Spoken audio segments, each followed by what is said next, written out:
Friends, you probably work for an established global brand or a new disruptive company like Snapchat, Uber, or Slack. Is finding the right talent and accelerating your growth a moment of a key challenge for you? Are you finding that success of your business strategy is dependent on recruiting highly competent and digitally savvy executives? If yes, you might want to talk to Raj Das right here, who is retained by Global 2000 companies and emerging growth and private equity and venture capital backed transformative leadership companies. Raj is a partner and global head of digital practice at Bufkin and Baker. Raj, welcome to our show. This is a day out with a star platform where we bring stars like you to meet with your fans and people who need you to take their businesses to the next level. Welcome to the show, Raj. Well, thank you so much, CK. I am super excited to be on your platform. I've heard quite a bit about it. I've seen some incredible people on your show. So I feel extremely humbled. I am not a star by any means, but I'm really looking forward to this conversation with you, CK.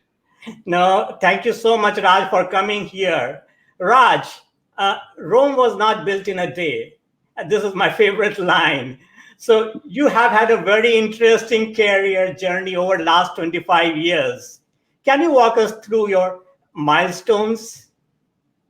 Yeah, CK, thank you for asking. I feel very fortunate to have had an incredible career over the last 25 years. Mm-hmm. I really, if I could divide into four segments. Okay. For the first 12 years of my life, I was investment banker Uh-huh. and worked at some of the largest global investment banks like Citigroup, Right. ING Barings, Bear Stearns. Uh-huh. I ran media, technology, telecom, investment banking platforms for these organizations. Mm-hmm. Fun times, especially in 90s, went through a lot of the dot-com IPOs and M&A activities. Right. Then I actually went on the corporate side and Mm-hmm. served as chief financial officer and chief strategy officer at a very large publicly traded marketing services company.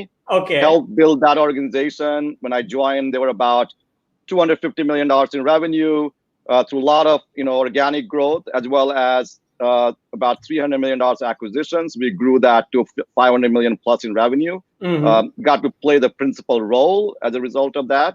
Mm-hmm. Third phase of my career, I actually founded and Mm-hmm. ran a successful digital media Right. management consulting firm where we were working with both established brands Mm-hmm. as well as this new wave of ad tech and martech digital marketing companies that were spawning off of the ecosystem of Google, Facebook, Uber, Microsoft. Mm-hmm. We work with over 100 companies with their strategies and global channel partnerships and business Right. development. Right. And for the last 4 years, I have been, as you noted in your intro, heading up global digital talent consulting practice for Bufkin Baker. Mm-hmm. And that has been kind of like really brings out Right. and makes it holistic, my career journey so far. Yeah, before I go too deep into what you are doing at Bufkin Baker, I also find it very fascinating that you have now graduated from three most prominent business schools, Wharton, Stanford, and most recently Harvard. Why such love fest with academia? Sika, thank you for asking that question. That comes quite a bit. But Uh-huh. generally, in cocktail hours with my friends, and they often joke about it. Say, Raj, don't you have enough degrees already? Right. I have to tell you, I've always been fascinated with academia. Mhm. It really started, from the roots of my family, Mhm. where my father, when I was still a young child, always used to say, Yeah.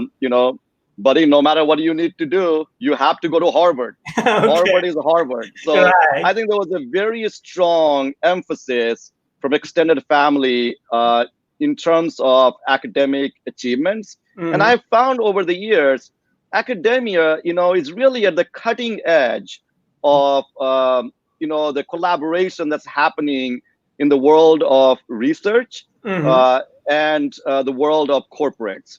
Okay. And to get to that thought leadership, you really have to go back, to these institutions Mhm. and leverage their global resources and network to stay ahead of the curve. As Okay. we know, our economies are evolving so radically and Mhm. so quickly that if we don't stay ahead of the curve, Mhm. we're going to be left out of this global economy. Right. And academia provides an incredible, opportunity for you to explore new frontiers of knowledge Mhm. and leverage those resources. But I would also say finally, it's an opportunity to Mhm. take a pause, from what Right. I call the rat race of life, Okay. right? We Yes. get so caught up in our own ways, trying to make money, becoming big, becoming a star, a superstar, Mhm. trying to change everything, that Mhm. we often forget who we are. Yeah. What is, CK all about? Mhm. What is Raj Das all about? Mhm. And academia gives you an opportunity to step back, Mhm. pause. It's an incredible journey of self-discovery. It's just And like and going back to your roots, right? it's really going back to your roots and figuring out your passion. you Mhm. know what do you really stand for? Mhm. And because as I was saying, in the rat race of life, you don't Mhm. think about those things because Right. everything becomes about Mhm. some achievement that's very material. Mhm. You're not thinking about, hey, how am I improving myself, my Right. personality, my character, and then improving my Mhm. family, my community, and the Uh-huh. world around me.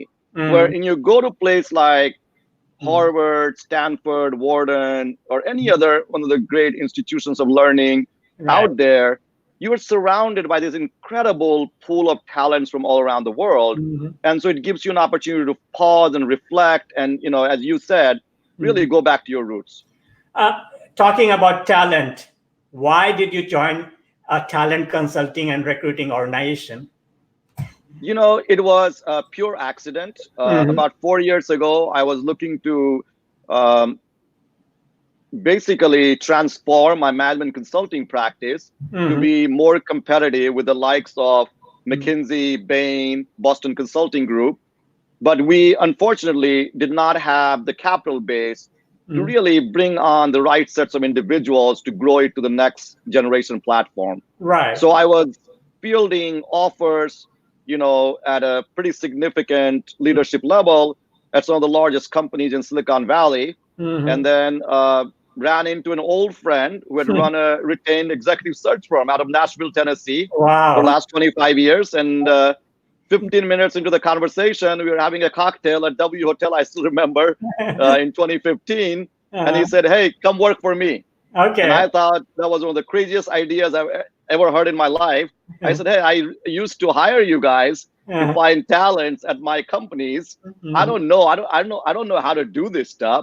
He Mhm. said, no, we are looking for someone to Mhm. run our digital and data practice and run our New York office. Mhm. And you would be perfect for this, Rod. Just your experience set and personality and your network. And Mhm. CK, I have to tell you, I was 4 years into it. Right. No regrets. I'm just very happy that Mr. Craig Buffkin gave me an opportunity to join the organization. It Mhm. has been just an incredible journey. And frankly, if I may, just for a second here, uh, remind your audience that retained executive search is a Mhm. very large industry. It's a Right.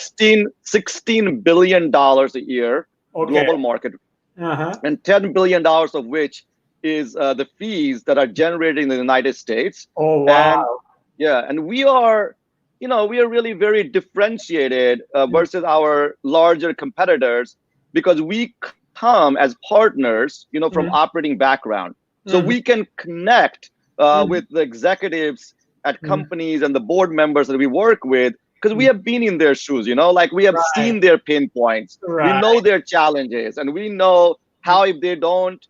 connect with the right talents of tomorrow, Mhm. then their days are numbered in the marketplace. And so it has been just an incredible journey, and I'm looking forward to transforming Mhm. more and more organizations, as we go on. Tell me, how does your business work today? And what are some of the clients that you're working with right now? So our business is, we are 100% retained. So Okay, it's basically think of us as a management consulting firm. right. So, but instead of, figuring out your business strategy Hmm. and digital asset creation, we Right. are basically working with you to understand your talent needs Hmm. that can connect, Hmm. with your, business strategy, and really at the C-suite level and the senior executive management level. So Give me an example. Like we are talking about big things, but like give me an example here of some of the companies and some of the talent that you got them there. so let's take an example. Bacardi is the Mhm. largest independent spirits company in the Right. world. They have some of the, very well-known brands that they own, like Grey Goose and Martini and Bacardi Rum. Mm-hmm. And they came to us and they were Okay. spending about $800 million a year in marketing and advertising Right. globally, Mm-hmm. but they didn't have anyone that understood where those dollars went. How do Mm-hmm. they bring big data and Mm-hmm. AI into the Right. mix to understand their media mix models much Uh-huh. better overall? So they retained us to Okay. find a rock star, Mm-hmm. chief strategy officer that All would right. come from the big data and digital, background. So we actually went Mm-hmm. and brought this Mm-hmm. wonderful lady. She was a chief strategy officer, Wonderman, to Mm-hmm. serve as the global chief strategy officer. And I have to tell you, CK, she has been an absolute miracle, Wow. Bacardi, in terms of how she's been able to Mm-hmm. make a lot of their marketing dollars now Mm-hmm. measurable and accountable. So tell me, like, are these organizations basically reactive in getting people from big data and digital uh, industry, or they have a strategy, or are you working with them to create a strategy? It's both. Oftentimes, they think that they know exactly the title that they want. Right. But what ends up happening is Mm, that we work with them to figure out the mm, right attributes and competence set that's right. required for them to succeed. So Okay. it really becomes a collaborative process. So we go back and forth with our client to Mm, figure out what that right individual is. mm, What we call this competency score sheet, and let's say there are 10 attributes that you have to meet. okay. So for instance, if we are placing a chief data officer, Mm, do they have experience from the places like Google, Facebook, Uber, Microsoft?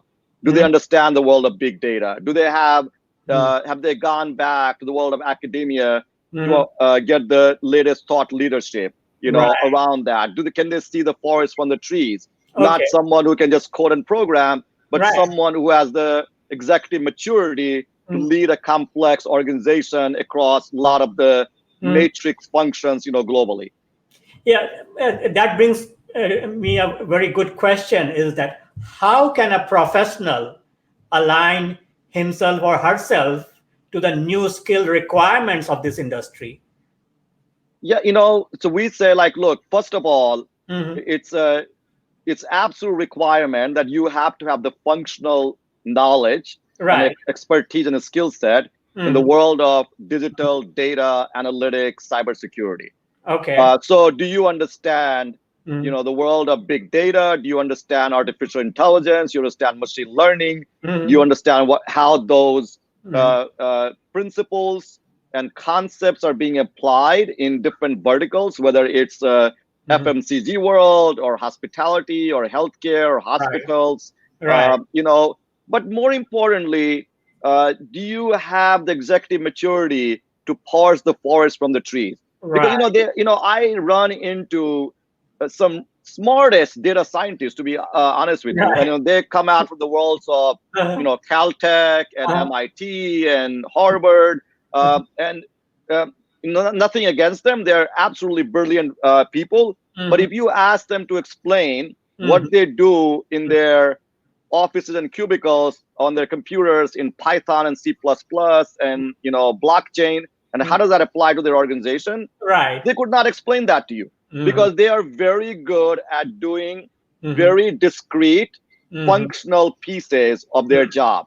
So what we Right. are looking for, hey, can you take that to the next level? Can you take that up the pyramid and basically help these organizations understand how their knowledge and expertise in big data and AI and ML can solve the pain points and challenges of that company? How does that company go from here to next 5 years without getting disrupted by yet another entrant that comes to the marketplace? And here you have a 200-year-old brand that just got washed away in the process, right? So you need individuals, right? So who bring both the functional expertise, but who also really understand, how do I communicate that value proposition? And those individuals are few and far between. And that's the reason a lot of these companies hire us, right? Because you see this incredible gap in the marketplace right now between, supply of these talents, which is becoming,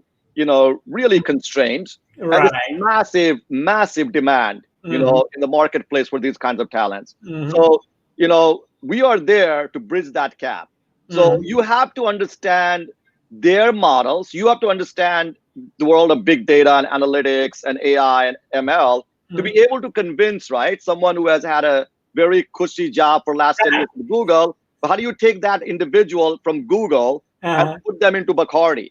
How do you take them from McKinsey and put them into Bridgestone? So we are seeing this massive convergence that's happening across all these verticals. So it's not really anymore about the vertical industry knowledge. It's really becoming a lot about the functional expertise that are becoming transportable across many verticals. Right. And tell us more about this digital transformation that is shaping this talent landscape. You are saying, is it vertical specific or functional based? Yeah, as I was just explaining to you, it's mostly, functional based. Okay. And so as long as you have the skill set in big data, analytics, cyber, machine learning, AI, those skill sets are easily transferable from, let's say, FMCG industry to a hospitality industry, to an airline industry, to a healthcare and hospital segment. So we are finding that the world of talent, especially senior leadership, is really converging across verticals. Okay, all right. But again, this begs a question, basically, why should someone move, and how do you make them move? That's a great question. And then I have to tell you, that's our secret sauce. I know. I don't want to get that secret sauce out of you, but give me a pointer that at what point, basically, a candidate should approach you or you approach them. It's generally we like to approach them when we are engaged. Having said that, I don't mind meeting some exceptional, folks out there that have expertise in the world of big data and AI and machine learning and analytics and cybersecurity. But generally, the way our business function works, unless I'm engaged by a client for a certain role, or to let's say redo their entire senior leadership team, because we do tend to go very deep with each of these clients. So we start with one engagement, but then we are doing 6 to 12 engagements with each of these clients, because they end up relying on us to completely transform their leadership ranks and the board of directors as well. Unless I'm engaged, there's not much I can do for an individual who just comes to me completely out of cold and says, hey, I'm looking for XYZ kind of job. But as I said, I always love to meet exceptional, and talented individuals out there. But the way we do it is really it's a lot of understanding these individuals' challenges in the organizations they have been at, right? So, if you are a female or a minority and you have been at Fortune 500 company, and you have felt that, hey, you're not hitting the glass ceiling, and there is not light at the end of the tunnel for you to become part of the C-suite of the board of directors of that organization. So when we are approaching out to them, we can approach them to become chief executive officer of a private equity backed company that's doing $250 million in revenue, that's very profitable. They can grow it from 250 to $1 billion, and potentially in 5 to 10 years, Right. walk away from, 25 to $50 million of nest egg. Well, Mhm. in order to connect with them, you have to speak their language. Right? Right. When you approach them, you have Mhm. to understand the world that they are in, and you have to be able to explain to them, hey, Google is an amazing company, Microsoft is an amazing company, Toyota is an amazing company. Mhm. But what's your end goal here? Right. Are you just a cog in the wheel, or do Mhm. you want to grow out of this, Mhm. ecosystem and go somewhere else Mhm. where um, Mhm. you can have this incredible opportunity, for the next stage of success in your life? And as you rightly pointed out, that when you go to an organization, you go deep, right? You try to bring the entire team together, right? So it's just not Absolutely. right. So it's just not one individual out there. You create the entire division probably for that organization, for the best data set that you could find for them, right? Yeah, I would say I don't want to generalize, Mhm. too much, but Mhm. I have to say when it comes to the world of Mhm. leadership transformation, which really requires transforming, Mhm. you know, process, product, and technologies, which again, like ultimate greatest common denominator is talent. Mhm. We find Mhm. that, you know, really you have to morph that entire senior rank, and Yeah. bring folks that have actually been Mhm. in other Mhm. places and can bring out of box thinking to Right. help this company move forward and help disrupt and transform their organizations. Yeah, and Raj, for my viewers listening here, it doesn't.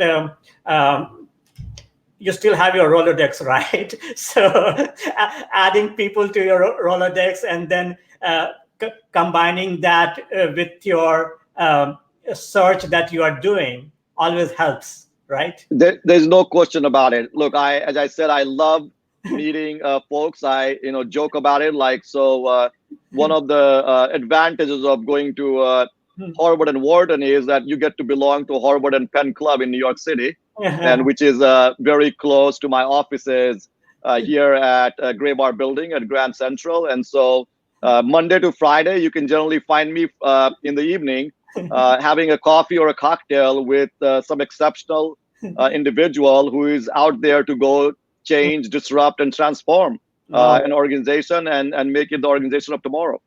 Um, what advice would you give to the next generation of millennials and Gen Z as they enter the workforce?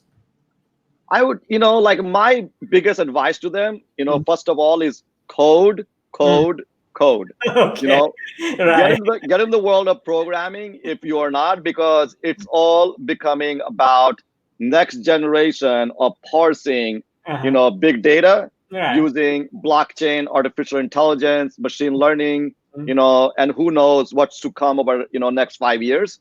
So Mhm. you need to be at the cutting edge, of that universe. Mm. Secondly, don't go Mm. necessarily all the time for gimmicky stuff. Right. Frankly, I am tired, as much as we all enjoy our times on Mhm. Facebook and Instagram and Pinterest and Snapchat. But, Mhm. I'm a little tired that $1 trillion plus of Mhm. money and capital has been invested Mhm. in these technologies Right. while we're still struggling to find, Mhm. cure for Mhm. hundreds of years old diseases, Mhm. whether it's cancer, whether it's neurological diseases, stroke. Right. My advice to Mhm. millennials and Gen Z is go into the world of biomedicine. Mhm. I've been telling my children Mhm. to study biomedical engineering. Mhm. My son is way on his Mhm. way towards that. I hope my daughter, Mhm. gets inspired by him as well. Right. But like, look, do something where you can change the face of humanity for good, for a Right. positive outcome, because we have been suffering from these Mhm. ailments, forever, and there's not enough focus and emphasis. Everyone is trying to go for the lowest common denominator, Mhm. whereas I think the biomedical engineering, where you are merging the world of medicine technology, is Right. the highest common denominator. No, you're completely right, and that's how the future of work will be, right? Yeah, there's absolutely. I mean, look, the future of work is going to be a lot about, robotics, Mhm. AI, you know, analytics. It's going to be also about, work-life balance. So we need an organization that understand. I think one of the reasons I believe that, women and minorities, and especially single family, parents, have been constrained in climbing up the corporate ladder because these organizations have not provided the adequate resources for them to be Right. able to balance, both their careers as well as their families and communities. So I think we need to make significant strides, on those fronts. And it's going to be also the future of work is be. Look, I am still disgusted that today, women represent 50% of American population, and here is we sit in the richest country on the planet, and they represent less than 7 or 8% of Fortune 500, Yes. C-suite or Fortune 500 board of directors. Now that really, CK, has to change. And so the future of work for me over the next 10 years will be a welcome change to see increasing and accelerating ranks of women and minorities into the senior executive leadership ranks of these organizations, because it's not only is the right ethical thing for society to consider, but it's absolute necessity. Because Yeah, who is it is. making decisions for trillions of dollars of the economy on a daily basis? It's usually, your wife or your daughter or your mom. Yeah, you're completely right, Raj. But what about yourself? What next after this prestigious Howard General Management program? I look, I still loving the world that I'm in. I think there is incredible opportunity for transformation. I feel that as the transformation and disruption has moved from the worlds of media, technology, and telecom now to industrial products, to Right. healthcare, to hospitality, to airlines, that we are not even in first inning in terms Right. of reshaping the leadership ranks of those organizations. So I want to continue to Mm. be part, but also really getting much deeper and being having a seat at the board of directors at our client companies, and helping them reshape their strategy that converges and fuses with the talents that we are bringing to the table. And Yeah. and finally, I would say, look, looking down the horizon, I want to go back to academia again. And I think my next stop, once I'm 5 years away, CK, as you may know, from becoming, an empty nester. But not that I'm counting the days. I told my Right. students they can stay with us as long as they want, forever. We welcome that. We never really want to, lose them. But if we are empty nesters, my wife and I would love to go to London and study at philosophy at Oxford or Cambridge, and Wow. perhaps even I'm even considering teaching elements of strategy and leadership, and and when I talk about leadership, one of the things that we see lacking a lot in today's leaders also is empathy. So really marrying that Right. No. EQ, You versus IQ. really a good question on it, Raj. And I enjoy your philosophical segments on Facebook, Raj. So, a more important question. I know this is like quite early for you, but what do you want to be your legacy? I want my legacy to be more around hey, how can you balance Uh-huh. the worlds of your family, your Hmm. community, Hmm. your humanity around you, and Hmm. of course work and career. And Hmm. if I can inspire someone to find the Hmm. right balance, through my action and through my words, Hmm. over next 25 years, then I think I've succeeded. I think that's all the legacy, because to me legacy is not about fame or popularity or how much money you have in your bank account. Right. It's really about teaching your next generation to be this Hmm. wonderful human being, to be the good citizens of the universe, and Hmm. bring positive change around them. Have fun, and while having fun, do good around you. And I think if you can find that right balance, oh my Right. God, CK, I think that's the blessing that you have brought to the next generation, and you have also hopefully taking away a lot of the stress and the rat race that this millennials and Gen Zs are going through right now. And as you know, one of the things I said on Facebook, what is this big rush for like 20 under 20, 30 under 30, 40 under 40? Who frankly cares? What's this big rush for us to grow so fast, become so popular, so amazing, so wealthy? Why can't we just step back, just relax every moment of life, freeze the moment in time, look out at the horizon, and enjoy ourselves with our loved ones around us. And Raj, that brings me to an interesting article I read where they said that the new 20 over 20 is 70 over 70. So I love it. I still don't want to be 70 under 70. I don't mind if I'm one out of 7 billion people on the planet. Yeah. But if more of me out there are inspiring our next generation to just enjoy life, enjoy every moment of it, because it's God's greatest gift to us, to be alive, to be healthy, and especially for us who live in America, to have such bounties of the universe around us, and do good to people around you, and look at the half the world that's fighting for food every day. You ask, like, what should they be thinking about? Well, try to find the next revolution in agricultural technology that that the corners of Asia and Africa and Latin America that's struggling, they don't have to 15 years from now. No, and the biomedicine really brings all of that together, right? Yeah, you said it right. Biomedicine and things that make us really work incessantly for what we stand for is what we are looking for. It was such a great pleasure, Raj, to have you on this Day Out with the Stars show. Thank you so much. Thank you so much, CK. I really enjoyed it. And our viewers, if you want to sponsor the next Star at our show, ping us on our Facebook page. Check our interviews that we have had with so many amazing people on the page. And let's rock. Let's connect so many fans like stars like Raj with their fans. Thank you, Raj. Thank you again. Thank you. Bye-bye.